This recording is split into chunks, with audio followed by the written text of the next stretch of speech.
Friends, അലീനയും അനുവിൻ്റെയും വരാനിരിക്കുന്ന സ്റ്റോറിയിലേക്ക് ഏവരും സ്വാഗതം ചെയ്യുന്നു. ഈ ചാനൽ ആദ്യമായിട്ട് കാണുന്ന ആരെങ്കിലും ലൈക്ക് ചെയ്ത് സബ്സ്ക്രൈബ് ചെയ്ത് കാണാൻ വേണ്ടി ഒരു കൂടി ഓർമ്മിച്ചുകൊണ്ട് വീഡിയോയിലേക്ക് കിടക്കുക. അങ്ങനെ നമ്മുടെ ബബിത കോളേജിൽ പോകാൻ വേണ്ടി ഇത്തിരി നേരത്തെ തന്നെ ഇറങ്ങി വരുവാണ്. ഇറങ്ങി വരുമ്പോഴത്തേക്ക് നമ്മുടെ അലീന ചോദിക്കുന്നുണ്ട്, ഇതെന്താ മോളെ ഇന്ന് നേരത്തെ പോകുന്നതെന്ന് ചോദിക്കുക. അല്ലേ ചേച്ചി, ഇന്ന് സ്പെഷ്യൽ ക്ലാസ് ഉണ്ടെന്ന് പറയുമ്പോൾ, ആണോ സ്പെഷ്യൽ ക്ലാസ്സോ? ആഹാ, അല്ല ഇത് നീ നേരത്തെ പറഞ്ഞില്ലായിരുന്നു. അല്ല ഇന്ന് രാവിലെ വിളിച്ച് പറഞ്ഞ് അതുകൊണ്ടാണ് പോകുന്നത് എന്നൊക്കെ പറയണം. ശരി ശരി ആയിക്കോട്ടെ, ഫുഡൊക്കെ എടുത്ത് വെച്ച് എന്ന് പറയുവാണ്. അങ്ങനെ എടുത്ത് പോകാൻ നിൽക്കുമ്പോഴത്തേക്കാണ് നമ്മുടെ അലീന പറയുന്നത്, എല്ലാം സൂക്ഷിച്ച് പോകണം എന്നുള്ളതൊക്കെ പറയുകയാണ്. അത് കഴിഞ്ഞ് അവൾ പോയി കഴിയുമ്പോഴത്തേക്ക് നമ്മുടെ കൃഷ്ണമോളോട് ചോദിക്കുവാണ്, ഇവൾക്ക് ഇന്ന് ക്ലാസ് ഉണ്ടായിരുന്നു പറഞ്ഞായിരുന്നു, നേരത്തെ പറഞ്ഞായിരുന്നു ചോദിക്കും. എങ്ങനെ ക്ലാസ് മനസ്സിലായില്ല ചേച്ചി എന്ന് പറയാം. അല്ല ബബിത മോൾ ഇന്ന് നേരത്തെ പോയിട്ടുണ്ട്, അപ്പോൾ അവൾക്ക് സ്പെഷ്യൽ ക്ലാസ് ഉണ്ടെന്നാണ് തോന്നുന്നതെന്ന് പറഞ്ഞ്. സ്പെഷ്യൽ ക്ലാസ്സോ? എന്നോടൊന്നും പറഞ്ഞിട്ടില്ലായിരുന്നല്ലോ. ആഹാ, അതെങ്ങനെ ഒന്ന് അറിയണമല്ലോ. അത് സ്പെഷ്യൽ ക്ലാസ്സില്ല, ഇതിപ്പം പഴയ മറ്റേ മുടിയനുമായിട്ട് ഇതിൻ്റെ വിഷയങ്ങളുണ്ടോ, അല്ലെങ്കിൽ അവനുമായിട്ട് ഇപ്പോൾ കണക്ഷൻ ഉണ്ടോ? നമ്മൾ പല പ്രാവശ്യം പറഞ്ഞിട്ടുള്ളതാണ് അങ്ങനത്തെ ഒരു ബന്ധം വേണ്ടാന്ന് പറഞ്ഞിട്ടുള്ളത്. പക്ഷേ അവളത് കേൾക്കാതെ പോകുന്നുണ്ടോ എന്നുള്ളതൊക്കെ ചോദിച്ചപ്പോഴത്തേക്ക് പറയാം അതൊന്നും അറിയത്തില്ല, നമുക്ക് ചേച്ചി എന്താണെന്ന് നമുക്കൊന്ന് ടെസ്റ്റ് ചെയ്ത് നോക്കാമെന്ന് പറഞ്ഞു. ഇവള് അവളുടെ ക്ലാസ്സിൽ, അതായത് ബബിതയുടെ ക്ലാസ്സിൽ പഠിക്കുന്ന ഒരു കൊച്ചിനെ വിളിച്ചിട്ട് ചോദിക്കുന്നുണ്ട്, ഇന്ന് തന്നെ സ്പെഷ്യൽ ക്ലാസ് ഉണ്ടോ എന്ന് ചോദിക്കും. പറയും ഇല്ലല്ലോ, സ്പെഷ്യൽ ക്ലാസ് ഒന്നും ഇല്ലല്ലോ, നോർമൽ പോലെയാണ് ക്ലാസ് നടക്കുന്നതെന്ന് പറയുന്നത്. അപ്പം ശരി ഇന്ന് ക്ലാസ് ഇല്ലെന്ന് വരെ പറയുന്നുണ്ട്. അത് ശരി എന്ന് പറയുമ്പോഴത്തേക്ക് ചേച്ചി നമ്മൾ സംശയിച്ച് ശരിയാ, ആ മുടിയനുമായിട്ട് കറങ്ങാനുള്ള പരിപാടിയാണെന്ന് തോന്നുന്നു അവളുടെ. അപ്പോൾ ചേച്ചി ഇത് എന്തെങ്കിലും തടസ്സപ്പെടുത്തിയേ പറ്റൂ, അല്ലെങ്കിൽ അത് നിർത്തിയേ പറ്റൂ, അല്ലെങ്കിൽ ഇവൾ വലിയ വലിയ വിഷയങ്ങളിലേക്ക് ചാടും എന്നുള്ളതിലേക്ക് പറയണം. ശരി ഓളെ എന്നുള്ള രീതി പറഞ്ഞ് നിൽക്കുവാണ്. അതുകൊണ്ട് നേരെ രോഹിത്തിനെ കാണാൻ പോവാണ്. അലീനയും കൃഷ്ണമോളും നേരെ രോഹിത്തിനെ കൊണ്ട് മോനെ രോഹിത്തെ ഇന്ന പോലൊരു സംഭവമുണ്ട്, അതായത് സ്പെഷ്യൽ ക്ലാസ് ഉണ്ടെന്ന് പറഞ്ഞിട്ടാണ് ബബിത ഇവിടെ നിന്ന് ഇറങ്ങിയത്. പക്ഷേ ഞങ്ങൾ അന്വേഷിച്ച് നോക്കിയപ്പോഴത്തേക്ക് അവൾക്ക് സ്പെഷ്യൽ ക്ലാസ് ഒന്നുമില്ല, അവൾ മറ്റേ ആ മുടിയനുമായിട്ട് കറങ്ങാൻ പോയിട്ടുണ്ട് എന്ന് പറഞ്ഞു. ഉടനെ ആണോ, അവളന്ന് ഇന്ന് ഞാൻ ശരിയാക്കിയിട്ടുള്ളൂ. അവൾ കാരണം ഞാൻ കറങ്ങുകൊണ്ട് അന്നത്തെ കാരണം ഈ വീട്ടിൽ മുഴുവൻ നാണക്കേട്, ഈ കേരളം മുഴുവൻ അറിയുന്ന രീതിയിലുള്ളൊരു വലിയ കേസാണ് ഞാൻ ഉണ്ടാക്കിയത്. ഇപ്പം എൻ്റെ അപ്പനും അമ്മയ്ക്കും സഹോദരങ്ങൾക്കും ഒന്നും ഇറങ്ങാൻ പറ്റില്ല. അതിൻ്റെ ഇടയ്ക്ക് തന്നെ അവളും കൊണ്ടുവരുന്നുണ്ട് ഓരോ വിഷയങ്ങളായിട്ട്. ഞാൻ അവളോട് പറഞ്ഞിട്ടുള്ള അവനുമായിട്ട് കൂട്ടുകൂടരുത്. മാത്രമല്ല ഇപ്പം ഈ ഹരിയുടെ ഒക്കെ പോലുള്ളൊരു ടീം ആച്ചറക്കും. ഞാൻ അവനെക്കുറിച്ച് അന്വേഷിച്ചിട്ടുണ്ട്. അവന് വലിയ ആത്മാർത്ഥമായിട്ട് സ്നേഹിക്കുന്ന ഒരു മെൻറ്റാലിറ്റി ഒന്നും ഇല്ല എന്നാലും ഞാൻ അവളെ കണ്ടിട്ടുണ്ട്. ചേച്ചി എവിടെ ഒന്ന് വിളിച്ച് ചോദിക്കാൻ പറഞ്ഞു. എനിക്കറിയത്തില്ല പറഞ്ഞില്ല, ഞാൻ അന്വേഷിച്ചോളാം എന്ന് പറഞ്ഞ് നേരെ രോഹിത്ത് ദേഷ്യപ്പെട്ട് ഇറങ്ങി പോവാണ്. ഉടനെ ബാലചന്ദ്രൻ വന്ന് ചോദിക്കുന്നുണ്ട്, എവിടെ പോയതാണെന്ന് ചോദിക്കും. അത് അച്ഛാ അവൻ എന്തോ കൂട്ടുകാരനെ കാണാൻ പോയതാന്ന് പറഞ്ഞു. ആണോ, വേറെ വിഷയമൊന്നും ഇല്ല മോളെന്ന് ചോദിച്ചു. വേറെ വിഷയമൊന്നും ഇല്ല അച്ഛൻ പേടിക്കണ്ട എന്ന് പറഞ്ഞിട്ട് പോവുകയാണ്. അങ്ങനെ പോയിക്കൊണ്ടിരിക്കുമ്പോഴത്തേക്ക് അടുത്ത സീൻ കാണിക്കുമ്പോഴത്തേക്ക് ബബിതയും മറ്റേ അമലുമാണ് ഹോട്ടൽ റൂമിൻ്റെ അകത്ത് കയറി കഴിയുമ്പോഴത്തേക്ക് പറയും, എടാ അമലെ ഇത് വേണ്ട, നമുക്ക് ശരിയാകത്തില്ല. കാര്യം എന്ന് പറഞ്ഞു കഴിഞ്ഞാൽ എനിക്ക് ഈ മാസമാണ് പീരിയഡ്സ് ആയിട്ടില്ല, എനിക്ക് ചെറിയ സംശയമുണ്ട്, എനിക്ക് പേടിയുണ്ട്. ഒന്നാമത്തെ കാര്യം രോഹിതായിട്ടും കാരണം വീട്ടിൽ ഭയങ്കര വിഷയമാണ്. കാരണം ഞങ്ങൾക്ക് പുറത്തിറങ്ങാൻ പോലും പറ്റത്തില്ല. ഞാനിപ്പോൾ ഒരാഴ്ച ആയതുകൊണ്ട് ക്ലാസ്സിൽ പോകാൻ തുടങ്ങിയിട്ട് തന്നെ ഇപ്പോൾ ഇനിയിപ്പം ഈ വിഷയം കൂടെ അറിഞ്ഞു കഴിഞ്ഞാൽ ഭയങ്കര വിഷയമാണ്. കാരണം എനിക്ക് പീരിയഡ്സ് ആയില്ല, അതെന്തെങ്കിലും ഒന്ന് അതിൻ്റെ കാര്യത്തിലൊന്ന് തീരുമാനമാക്കിയിട്ട് വേറെ എന്തെങ്കിലും ചെയ്യണമെന്ന് പറയുമ്പോഴത്തേക്ക് ഇല്ല അടി, നമ്മളെപ്പോഴും സേഫ്റ്റി ഉപയോഗിച്ചിട്ടല്ലേ ഈ കാര്യങ്ങളെല്ലാം ചെയ്യുന്നത്. എടാ നിൻ്റെ സേഫ്റ്റി എന്നൊക്കെ പറയുമ്പോഴത്തേക്ക് അങ്ങനെ ഉണ്ടെങ്കിൽ എനിക്ക് പീരിയഡ്സ് ആകാതിരിക്കുന്നതിൻ്റെ കാര്യം എന്താ? നീ അതൊന്നും അന്വേഷിക്കാത്ത തന്നെ, കാരണം നീ അതിനെക്കുറിച്ചൊരു വറീഡ് ആകാത്ത തന്നെ. എപ്പോഴും ഇത് മാത്രം എന്നുള്ള രീതിയിൽ എപ്പോഴും ഹോട്ടൽ എടുക്കുക, റൂം എടുക്കുക എന്നുള്ളത് മാത്രമാണ്. അതിൻ്റെ കാര്യം ഒരു തീരുമാനം എടുക്കുകയാണെങ്കിൽ പിന്നെ വിഷയമില്ലെന്ന് നോക്കാം. നീ വിളിച്ചെടുത്ത് എത്ര അടുത്ത് ഞാൻ വന്നിട്ടുണ്ട്, പക്ഷേ ഇപ്പോൾ പീരിയഡ്സ് ആകാത്തതുകൊണ്ടല്ലേ ഞാൻ എടുത്ത് പറയുന്നതെന്നൊക്കെ ചോദിക്കുന്നുണ്ട്. അപ്പോൾ ഇതെന്തെങ്കിലും പുറത്ത് ചാടിക്കഴിഞ്ഞ് കഴിഞ്ഞാൽ ഭയങ്കര വിഷയം ഉണ്ടാവില്ല അവളുടെ വീട്ടിൽ തന്നെ. അപ്പോൾ അതിൻ്റെ പേരിലാണ് ഇവളിങ്ങനെ പറഞ്ഞുകൊണ്ടിരിക്കുന്നത്. അവനത് മൈൻഡ് ചെയ്യാതെ ഇങ്ങനെ ഇരിക്കുമ്പോഴത്തേക്ക് നമ്മുടെ രോഹിത്ത് വന്നിട്ട് ഈ അമൽ എന്ന് പറഞ്ഞാൽ ഇത് മുടിയൻ്റെ ഒരു കൂട്ടാനെ കണ്ടിട്ട് പറയും, എടാ ഇന്ന പോലെ ചെറിയൊരു ആവശ്യമുണ്ട്, എൻ്റെ പെങ്ങളെ വീട്ടിലില്ല, നിൻ്റെ കൂട്ടുകാരൂടെ ഉണ്ടോ എന്ന് അറിയണം, അവൻ എവിടെയാണെന്ന് വിളിച്ച് ചോദിക്കാൻ പറഞ്ഞു. അപ്പോൾ അവൻ വിളിച്ച് ചോദിക്കുമ്പോഴത്തേക്കും പറയാം, ആളെ എവിടെയാണെന്ന് ചോദിക്കുമ്പോഴത്തേക്ക് പറയാം, എടാ ഞാനിവിടെ ഹോട്ടലിലുണ്ടാ, അവളും ഉണ്ട്, ഞങ്ങളുണ്ട് നിൽക്കാമെന്ന് പറയാം. ശരിയടാ, ഞാൻ എവിടെയാണെന്ന് അറിയാൻ വേണ്ടിയാണെന്നുള്ള രീതിയിൽ മറ്റവൻ പറയുന്നുണ്ട്. ഇത് കേട്ട പാതി കേൾക്കാതെ അടുത്ത രോഹിത് അവിടെ നിന്ന് വരുവാണ്. എന്നിട്ട് നേരെ വന്നിട്ട് റിസപ്ഷൻ ചോദിക്കും, ഇന്ന പോലെ ഈ 2 വ്യക്തികൾ ഇവിടെ വന്നിട്ടുണ്ടെന്ന് ചോദിക്കും. ഫോട്ടോ കാണിക്കും. അപ്പോൾ റൂം നമ്പറൊക്കെ പറഞ്ഞു കൊടുത്ത് നേരെ റൂമിൽ കയറി വന്നിട്ട് കഥ ഡോറ് ബെല്ലടിച്ച് തുറന്ന് കഴിയുമ്പോഴത്തെ അമല തുറന്ന പാതി ചെവിക്കലെടുത്ത് അടിച്ച് അങ്ങോട്ട് ഇട്ട് അവനെ ശരിക്കും ശരിക്കും ഇട്ടടിക്കും. ശരിക്കും ഇടിച്ച് അവനെ ഇടിച്ച് മൂലയിൽ കിടത്തുവാണ് നമ്മളെ. നിനക്കൊക്കെ നാണമില്ലടാ, നിങ്ങളുടെ പെങ്ങളും പറഞ്ഞിട്ടല്ല, നിങ്ങൾ എൻ്റെ പെങ്ങളെ എന്നെ സ്നേഹിക്കുന്നുണ്ടെങ്കിൽ റൂമല്ലല്ലോ എടുക്കണ്ട, വീട്ടിൽ വന്ന് ചോദിക്കണം. മാത്രമല്ല അവൾക്ക് എന്നെ വയസ്സുണ്ട്, 18 വയസ്സ് പോലും തികഞ്ഞിട്ടില്ല, നീ ഇപ്പോൾ തോന്നിയ ഇവിടെ കടന്ന് കാണിക്കുവാണോടാ എന്നൊക്കെ ചോദിച്ചുകൊണ്ട് ഭയങ്കര ബഹളം ഉണ്ടാക്കുകയാണ്.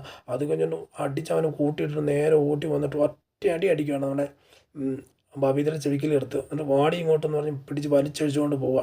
അപ്പോൾ അവിടെ മൂക്ക് മുഴുവൻ ചോരയും അത് ഇതൊക്കെ ആയിട്ട് നമ്മുടെ അമൽ കിടക്കുകയാണ്. ഉടനെ അവളെ വിളിച്ചോണ്ട് വലിച്ചുകൊണ്ട് പോയിട്ട് റിസപ്ഷനിൽ അവിടെ ചെന്നപ്പോൾ ചെന്നപ്പോഴത്തേക്ക് റിസപ്ഷനിലെ ആളിനോട് ചോദിക്കുന്നുണ്ട്, എടാ തന്നെ പോലീസ് പിടിപ്പിക്കുന്നുണ്ട് കേട്ടോ, 18 ആകാത്ത പെണ്ണുങ്ങൾക്ക് റൂം കൊടുക്കാനുള്ളത് ഒരു റൈറ്റ്സ് എവിടെയെങ്കിലും ഉണ്ടോയെന്ന് ചോദിക്കും. നീ അത് എന്ത് രീതിയിൽ, നിനക്ക് കാശ് മാത്രം മതിയില്ലടാ, നിന്നെ ഞാൻ പിന്നെ കണ്ടോളാമെന്ന് പറഞ്ഞ് നേരെ വലിച്ചഴിച്ചുകൊണ്ട് പോകണം.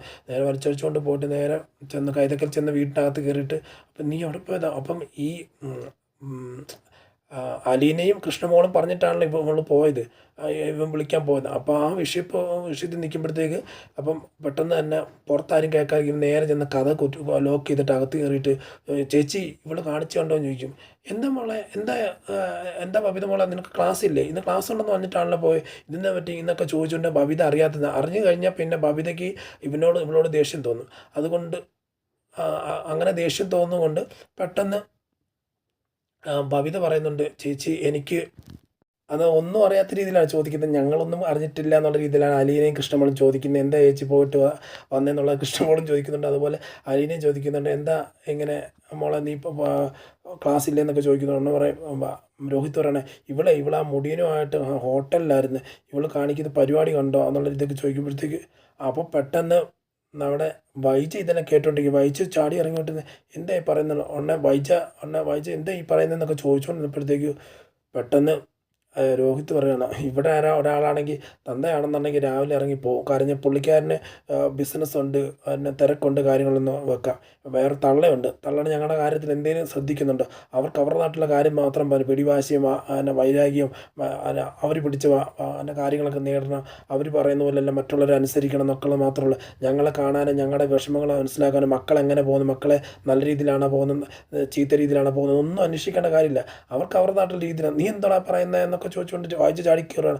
നിങ്ങളെ തന്നെ പറയും, നിങ്ങൾ കാരണം കൊണ്ടാണ് ഈ മക്കളൊക്കെ ഇങ്ങനെ പൊയ്ക്കൊണ്ടിരിക്കുന്നത്, ഞാനും ഒരു വലിയ രീതിയിലൊരു വിഷയം ഉണ്ടാക്കി നിൽക്കുമല്ലേ, എന്നെ ഗുണദോഷിക്കാനോ അല്ല ഈ ബബിതയെ ഗുണദോഷിക്കാൻ ആരെങ്കിലും ഉണ്ടോ എന്നൊക്കെ ചോദിച്ചുകൊണ്ടിരിക്കുകയാണ്. ഉടനെ എന്താ കാര്യം നടന്നത്, ചേച്ചി ഇന്ന പോലെയാണ് അവൾ റൂമിലെടുത്ത് മറ്റ് വിഷയങ്ങളായെന്ന് പറയുമ്പോഴത്തേക്ക്, ഇല്ല ചേച്ചി ഞങ്ങൾ വേറെ ഒന്നും നടന്നിട്ടില്ല, ഞങ്ങൾ ജസ്റ്റ് പോയതേ ഉള്ളൂ, ഞാൻ അവനോട് പറയുകയും ചെയ്തത് എന്നാ ഇങ്ങനെയുള്ള റൂമൊന്നും എടുക്കണ്ട, നമുക്ക് പെട്ടെന്ന് തന്നെ ഇവിടുന്ന് ഇറങ്ങാം, നമുക്ക് ഇനി കല്യാണമൊക്കെ പെട്ടെന്ന് ആലോചിക്കണം എന്നുള്ള രീതിയിലൊക്കെ ഞാൻ പറഞ്ഞുകൊണ്ടിരിക്കുകയെന്ന് പറഞ്ഞപ്പോഴത്തേക്കും രോഹിത് പറഞ്ഞു, എടി അവൻ നല്ലവനല്ലടി, നല്ലവനാണെന്നുണ്ടെങ്കിൽ റൂം എടുക്കത്തില്ല, അവൻ നല്ലവനാണെന്നുണ്ടെങ്കിൽ നിങ്ങളുടെ കല്യാണം അത് നീ ഒരു 18 വയസ്സ് കഴിഞ്ഞിട്ട് നിനക്ക് ഒരു നല്ലൊരു ജോലിയൊക്കെ ആയിക്കഴിയുമ്പോൾ നിനക്ക് അവനെ വിളിച്ചുകൊണ്ടൊന്ന് വീട്ടിൽ വന്ന് ആലോചിക്കുകയാണെന്നുണ്ടെങ്കിൽ നടത്തി കൊടുക്കാം.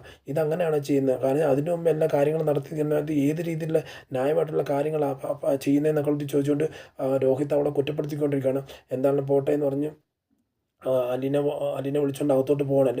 ആരെ വിളിച്ചിട്ടുണ്ട്, ബബിതയെ വിളിച്ചുകൊണ്ട് അകത്തോട്ട് പോകണം. അങ്ങനെ അകത്തോട്ട് പോയിക്കൊണ്ടിരിക്കുമ്പോഴത്തേക്കും, എന്താടി മോളെ, നീ എന്താ നിനക്ക് ഇങ്ങനെ സംഭവിച്ചതെന്നൊക്കെ ചോദിക്കുക. ചേച്ചി ഞാൻ അവനെ സ്നേഹിച്ച് പോയില്ലേ ചേച്ചി, അതുകൊണ്ടാണ് ചേച്ചി ഇങ്ങനെയൊക്കെ സംഭവിച്ചതെന്ന് പറയുമ്പോഴത്തേക്ക് വൈജി ഇത് കേട്ടോ അത് ഓടി വന്നിട്ട് പറയും, എൻ്റെ മോളെയൊക്കെ ഇങ്ങനെ ഈ 6 മാസമായിട്ട് ഇങ്ങനെ വിഷയം ഉണ്ടായിട്ടുള്ള നീ കാരണം കൊണ്ടാടി, നീ വന്ന അന്ന് മുതൽ വിഷയം തുടങ്ങിയതാണെന്ന് പറയുമ്പോഴത്തേക്ക് ബബിത ചാടിക്കയറി പറയുകയാണ്, അമ്മ എന്തിട്ട് അറിഞ്ഞിട്ട് പറയാം, ഞാനും അവനുമായിട്ട് റിലേഷൻ തുടങ്ങിയിട്ട് 1.5 വർഷമായിട്ട്, അമ്മയ്ക്ക് ഇതൊന്നും അന്വേഷിക്കണല്ലോ, അമ്മയ്ക്ക് നമ്മളെ നാട് ജോലി കാര്യങ്ങളോട് വന്നിട്ട് ഞാനും എൻ്റെ റിലേഷൻ തുടങ്ങി 1.5 വർഷമായി, ബബിത ചേച്ചിന് അനിൽ ചേച്ചിന് എന്തിനാ കുറ്റം പറയുന്നതെന്നൊക്കെ ചോദിച്ചിട്ട് അത് ചാടി കഴിയുമ്പോഴത്തേക്ക്, അടി നീ കാരണം കൊണ്ടാണ് എൻ്റെ കുടുംബം എല്ലാം നശിച്ചതെന്നൊക്കെ പറഞ്ഞുകൊണ്ട് അവൾ ദേഷ്യപ്പെട്ടുകൊണ്ട് അലീന പോവുകയാണ്. അപ്പോൾ പിറ്റേ ദിവസം രാവിലെ നോക്കുമ്പോഴത്തേക്ക് അലീന റൂമിൽ ചെന്ന് ബബിതയുടെ റൂമിൽ ചെന്ന് രോഹിത് ചോദിക്കുന്നുണ്ട്, മോളെ എടി ഞാൻ നിന്നെ ഇന്നലെ അടിച്ചായിരുന്നു, ക്ഷമിക്കണം, കാരണം എന്ന് പറഞ്ഞാൽ അങ്ങനെയൊക്കെ കണ്ടു കഴിഞ്ഞാൽ ഏത് ആങ്ങളൊക്കെയാണ് സഹിച്ച് നിൽക്കാൻ പറ്റുന്നത്, നീ അത് ഒന്ന് മനസ്സിലാക്കണം എന്ന് പറയുമ്പോഴത്തേക്ക്, ചേട്ടാ കുഴപ്പമൊന്നുമില്ല ചേട്ടാ, ചേട്ടൻ എന്താ അതിന് എനിക്ക് വിഷമങ്ങളൊന്നും ഇല്ലെന്ന് പറയും. അപ്പം അങ്ങനെ പറഞ്ഞപ്പോഴത്തേക്ക് എടുത്തു പറയാണ്, ചേട്ടാ അതെല്ലാം വിട്ട് കളഞ്ഞ് ഞാനിനി അങ്ങനെ പോകത്തില്ലെന്ന് പറയുമ്പോഴത്തേക്ക്, എടി നീയും ഒന്ന് കൺട്രോൾ ചെയ്യണം, കാരണം ഞാൻ കാരണം കൊണ്ട് അച്ഛനും വീട്ടുകാർക്കും നിങ്ങൾക്കൊക്കെ നിനക്ക് നീ പോലും കോളേജിൽ പോകാതിരുന്നില്ലേ, അതുകൊണ്ട് പറയുക ഇനി മേലെ ഇങ്ങനെയുള്ള പരിപാടി ഒന്നും ചെയ്യരുത്. അതുപോലെ നിൻ്റെ ഒരു വിഷയം വന്നു കഴിഞ്ഞ് കഴിഞ്ഞാൽ ഇപ്പം അച്ഛന് ഒരു പ്രാവശ്യം ആക്സിഡൻ്റ് ഉണ്ട് അമ്മയുടെ കാരണം കൊണ്ട്, അത് കഴിഞ്ഞ് ഞാൻ കാരണം കൊണ്ട് അച്ഛന് ആക്സിഡൻ്റ് ഉണ്ട്, ഇനി നീയും കൂടെ കാരണം കൊണ്ട് എന്തെങ്കിലും ഒരു ആക്സിഡൻറ്റ് ഉണ്ടായിക്കഴിഞ്ഞാൽ അല്ല അറ്റാക്ക് ഉണ്ടായിക്കഴിഞ്ഞാൽ അച്ഛൻ ജീവനോടെ കാണത്തില്ല. അതുകൊണ്ട് ദയവ് ചെയ്ത് ഇങ്ങനെയുള്ള പരിപാടിയിൽ നിന്ന് പോകരുത്. ഞാനിപ്പോൾ ആങ്ങളെയായിട്ട് ഇവിടെ ഇരിപ്പുണ്ട്, നിനക്ക് എന്തെങ്കിലും ആവശ്യങ്ങളോ എന്തെങ്കിലും ഇഷ്ടങ്ങളോ ഉണ്ടെന്നുണ്ടെങ്കിൽ എൻ്റെ അടുത്ത് പറയുക എന്നൊക്കെ പറഞ്ഞിട്ട് അവൾ പോവുകയാണ്. അപ്പം ഇത് മാറി നിന്നൊക്കെ ആ കാണുന്നതല്ല ബാലചന്ദ്രൻ ഭയങ്കരമായിട്ട് കരയുന്നുണ്ട്. കാരണം എൻ്റെ മകൻ ഇത്രയും പാകുതിയും മച്യൂരിറ്റിയോടെ രീതിയിൽ എല്ലാ കാര്യങ്ങളും പെങ്ങന്മാരോട് പറഞ്ഞു കൊടുക്കാനുള്ള ഒരു പ്രാപ്തി എത്തിയല്ലോ എന്നുള്ളടത്തിട്ട് കരയുന്നുണ്ട്. അത് കഴിഞ്ഞ് തന്നെ നേരെ അപ്പുറത്തോട്ട് പോവാണ്. അത് കഴിഞ്ഞ് കാണിക്കുന്ന സീൻ എന്ന് പറയുമ്പോൾ നമ്മുടെ ബബിതനെ വിളിക്കുകയാണ്. അലീനെ വിളിക്കുകയാണ് ബബിത. ചേച്ചി എൻ്റെ റൂമിലോട്ടൊന്ന് വരാമെന്ന് ചോദിച്ചു. അങ്ങനെ വന്നു കഴിയുമ്പോൾ എന്താ മോളെ ചോദിക്കുക. ചേച്ചി കാല് വീണിട്ട് പറയും, ചേച്ചി എന്നെ ഒന്ന് സഹായിക്കണം എന്ന് പറയും. എന്നാന്ന് പറയും, ചേച്ചി ആരോടും പറയരുത്, എനിക്കാണെന്നുണ്ടെങ്കിൽ ഈ മാസം പീരിയഡ്സ് ആയില്ല, ഞാൻ പലവട്ടം അവനുമായിട്ടും ബന്ധപ്പെട്ടിട്ടൊക്കെ ഉണ്ട്, അതുകൊണ്ട് ഇനി എന്തായി തീരുമെന്ന് എനിക്കറിയത്തില്ല, ഈ മാസം പീരിയഡ്സ് ഒന്നും ആയിട്ടില്ല, ഞാൻ പിന്നെ അതിൻ്റെ കിറ്റൊക്കെ മേടിച്ചൊന്ന് ചെക്ക് ചെയ്യാൻ മേടിച്ചിട്ടുണ്ട്, പക്ഷേ എനിക്ക് പേടിയായതുകൊണ്ട് ഞാൻ ചെയ്യുന്നില്ല എന്ന് പറയുമ്പോഴത്തേക്ക് അലീന നിന്ന് കരയുക, പൊട്ടിക്കരഞ്ഞ് അങ്ങോട്ട് വീഴുക, കട്ടിലെ വീഴുക. ഉടനെ ബബിത പറയുവാണ്, ചേച്ചിയും ഇങ്ങനെ തളർന്നാൽ എങ്ങനെ, എന്നെ സമാധാനിപ്പിക്കേണ്ട ചേച്ചി ഇങ്ങനെ കരഞ്ഞാൽ എങ്ങനെയാണെന്ന് ചോദിക്കുമ്പോഴത്തേക്ക് പറയാം, മോളെ ഒന്നാമത്തെ കാര്യം വീട് മുഴുവനും പ്രശ്നമാണ്, അതിൻ്റെ ഇടയ്ക്ക് നീ ഇങ്ങനെ ഓരോന്ന് ഉണ്ടാക്കിക്കഴിഞ്ഞാൽ എങ്ങനെയാണ് ഇതൊക്കെ ചോദിക്കുമ്പോഴത്തേക്ക് ചേച്ചി എന്നെ ഒന്ന് സഹായിക്കുന്നുണ്ട്, ഏതൊക്കെയാലും നീ യൂറിൻ എടുത്തുകൊണ്ട് വന്ന് പറയാം. യൂറിൻ എടുത്തുകൊണ്ട് വന്ന് വെച്ച് ടെസ്റ്റ് ചെയ്ത് നോക്കുമ്പോഴത്തേക്ക് ദൈവഭാഗ്യം എന്ന് പറയട്ടെ നെഗറ്റീവാണ് റിസൾട്ട് വന്നത്. പറയാം അയ്യോ ചേച്ചി ഞാനോർത്ത് ഇത് വല്ല പ്രശ്നം ഉണ്ടാകുമെന്ന് ഓർത്തിട്ടാണ് പറഞ്ഞത്, അല്ല നിനക്ക് വല്ല PCOD എല്ലാം കാണും, അതുകൊണ്ടായിരിക്കും ചിലപ്പോൾ അങ്ങനെ ആകാത്ത, പക്ഷേ ഇനി മേലെ നീ അങ്ങനെ ചെയ്യരുത്, നിനക്ക് എന്തെങ്കിലും ആവശ്യങ്ങൾ ആഗ്രഹങ്ങൾ ഇഷ്ടങ്ങളൊക്കെ ഉണ്ടെങ്കിൽ നീ നിനക്ക് പറഞ്ഞ് മനസ്സിലാക്കാനും നിനക്ക് നിൻ്റെ ആഗ്രഹങ്ങൾ പറയാനും ഇവിടെ ആങ്ങളയുണ്ട്, അതുപോലെ ചേച്ചിയുണ്ട്, അനിയത്തിയുണ്ട്, എല്ലാവരും ഉണ്ട്, നിൻ്റെ അപ്പനും ഉണ്ട്, എല്ലാം അങ്ങനെ നിൽക്കുമ്പോഴത്തേക്ക് അമ്മ മാത്രമല്ല സപ്പോർട്ട് ചെയ്തത്, ബാക്കി എല്ലാവരും നിനക്ക് സപ്പോർട്ടല്ലേ, പിന്നെ എന്തിനാണ് നീ ഇങ്ങനെയൊക്കെ ചെയ്യുന്നതെന്നൊക്കെ ചോദിക്കുന്നുണ്ട്. ശരി ചേച്ചി ഇനി ഞാൻ അങ്ങനെ ചെയ്തോളാം എന്ന് പറയുന്നൊരു സീനിലാണ് നമ്മൾ അവസാനിപ്പിക്കുന്നത്. അപ്പം കാത്തിരുന്ന് തന്നെ കാണാം. ഈ വരാനിരിക്കുന്ന വിശേഷങ്ങളെല്ലാം ഒരാഴ്ചക്കുള്ളിൽ നിങ്ങൾ കാണുന്നതായിരിക്കും. അതിനാൽ ഇന്നത്തെ വീഡിയോ വിട പറയുന്നു. നിങ്ങൾ ഓരോരുത്തർ സപ്പോർട്ട് ചോദിച്ചുകൊണ്ട് വിട പറയുന്നു. Signing off. Thank you.